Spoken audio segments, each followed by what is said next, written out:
Olá! Primeiramente, a minha saudação a todos e todas que acompanham o Ministério da Palavra na Voz das Mulheres. É uma alegria muito grande estar aqui com vocês, fazendo uma pequena reflexão neste 19º domingo do Tempo Comum. A liturgia de hoje nos fala que a nossa fé não é apenas uma ideia, ou um manual de boas maneiras, ou mesmo uma lista de preceitos, de dogmas. Não, mas sim um encontro salvífico com a pessoa de Jesus Cristo vivo, aquele que nunca falha. Ele, mais do que uma ideia abstrata, mais do que uma figura histórica do passado, é o Deus vivo, amigo, presente e atual, vivendo no meio de nós. Neste 19º domingo do Tempo Comum, somos todas e todos convidados a vivenciar essa presença de Deus conosco, na nossa caminhada, juntos, para uma igreja sinodal, em comunhão, participação e missão. A primeira leitura, tirada do primeiro livro dos Reis, nos apresenta uma passagem importante na caminhada de fé de Elias. Ao chegar no Monte Horebe de Deus, a montanha de Deus já se tornara um lugar de peregrinação antes mesmo do tempo de Elias. O profeta Elias entra numa gruta, onde passou toda a noite. Trata-se aqui de uma caverna bem determinada pela tradição, aquela que se pensava que o próprio Moisés teria habitado. Eis que a palavra do Senhor lhe foi dirigida nesses termos: sai e permanece no alto da montanha, diante do Senhor, porque o Senhor vai passar. Antes do Senhor, porém, veio um vento forte e bem impetuoso, mas o Senhor não estava no vento. Após o vento houve um terremoto, mas o Senhor também não estava no terremoto. Passado o terremoto, chegou o fogo, mas o Senhor não estava no fogo. E depois do fogo, um sussurrar de uma brisa leve, com um silêncio tênue. Para Elias, esse silêncio devia ser tão inquietante, cheio de significado quanto o vento, o terremoto e o fogo. Porém, se eles anunciavam uma ação negativa e destrutiva da parte de Deus, o sussurrar de um sopro tênue deve ser visto como uma ação positiva, criadora e salvífica do Senhor. Um Senhor que se manteve com o seu povo e para ele. Ouvindo isso, Elias cobriu o rosto com um manto, saiu e colocou-se na entrada da gruta. A mensagem aqui é que não devemos nunca, jamais desanimar. Mesmo que venha ventos contrários, o Senhor permanece conosco, como uma brisa fresca, suave, que nos conforta, nos anima e nos coloca de pé a continuar o caminho. O Salmo responsorial de hoje, Salmo 84, na perícope que lemos hoje, assim como no texto do primeiro livro de Reis, revela a bondade e a salvação que vem do Senhor. Mostrai-nos, ó Senhor, a vossa bondade e a vossa salvação nos conceder. Feliz o homem que encontra em ti a força. Bem disposto, ele se põe a caminho. Aqui podemos interpretar que os caminhos de Deus estão no coração do homem.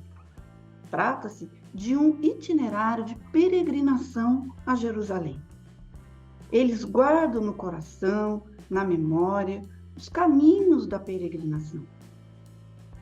e ao passarem pelo Vale das Balsameiras, fazem dele um oásis.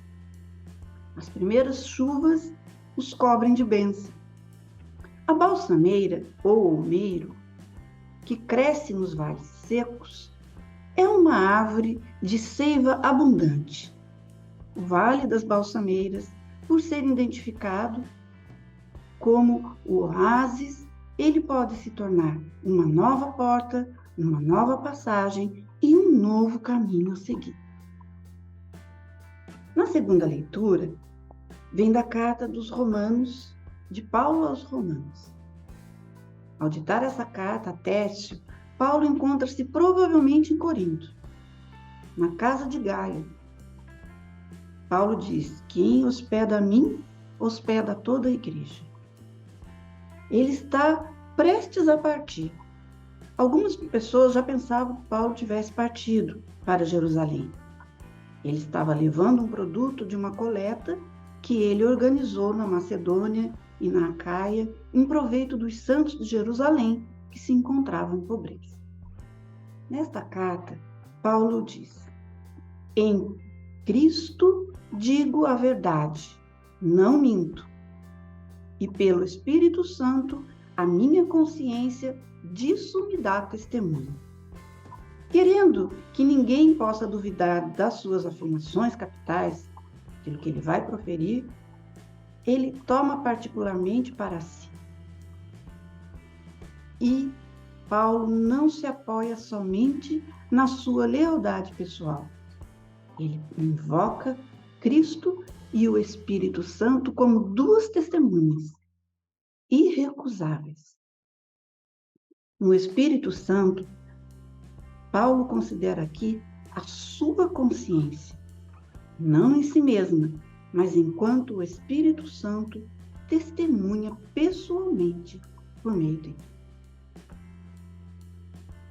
O termo evangelho é a transliteração do grego evangelion, bom ou alegre anúncio. São chamados os evangelhos os primeiros 4 livros do Novo Testamento. Eles trazem, em uma forma narrativa, a mensagem e atividade de Jesus atribuídos às comunidades de Mateus, Marcos, Lucas e João.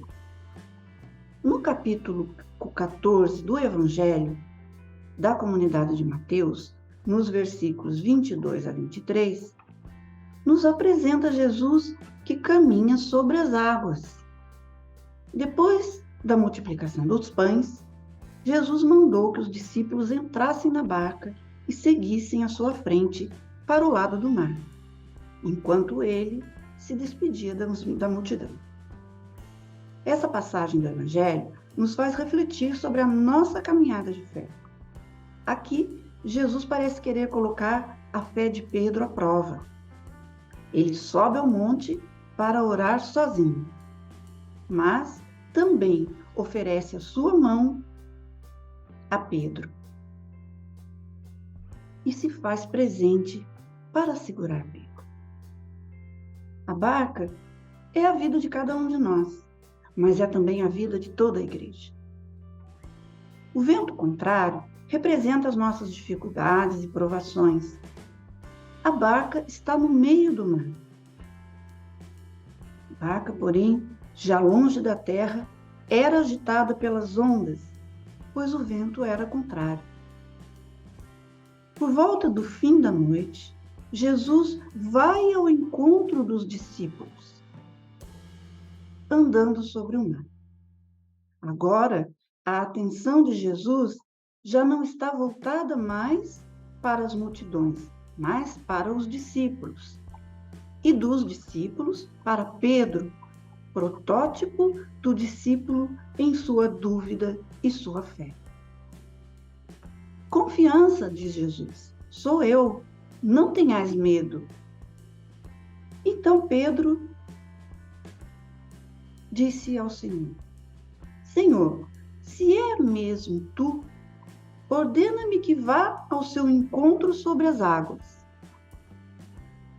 Jesus disse: Vem. Naquele momento, Para Pedro, não foi suficiente a palavra segura de Jesus, que era como uma corda estendida para segurar-se e enfrentar as águas hostis e turbulentas. Isso também pode acontecer com cada um de nós. Jesus diz para Pedro: homem fraco na fé, por que duvidaste? O episódio de Pedro, sendo salvo do mar, nos revela que Jesus é o Filho de Deus, enquanto arranca do abismo aqueles que estão na barca, no sentido da comunidade de Mateus, provavelmente representa toda a igreja. O evangelho de hoje também nos mostra que a nossa fé no Senhor e na sua palavra não nos abre um caminho onde tudo é fácil e tranquilo. Não nos livra das tempestades da vida. A fé nos oferece, sim, a certeza da sua presença. É Jesus quem nos impele a superar os nossos temporais existenciais, com a certeza de que a sua mão que nos segura a fim de nos ajudar no enfrentamento das nossas dificuldades, indicando-nos o caminho, inclusive quando tudo parece escuro.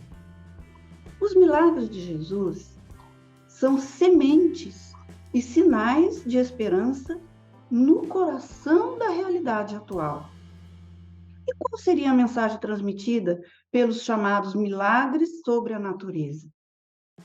Os milagres da tempestade acalmada, que encontramos em Marcos 3, 47 a 31, a marcha de Jesus sobre as águas, constitui uma profunda apresentação do que é a fé em nosso Senhor Jesus Cristo. Eles comunicam que, apesar de tudo, o ser humano e o mundo têm futuro. A nossa fé não deve ser um subterfúgio para os problemas do cotidiano, mas nos sustentar durante a caminhada, dando um novo sentido para a vida. Assim que subiram na barca, o vento acalmou. E os que estavam na barca prostraram-se diante dele, dizendo: verdadeiramente, tu és o Filho de Deus.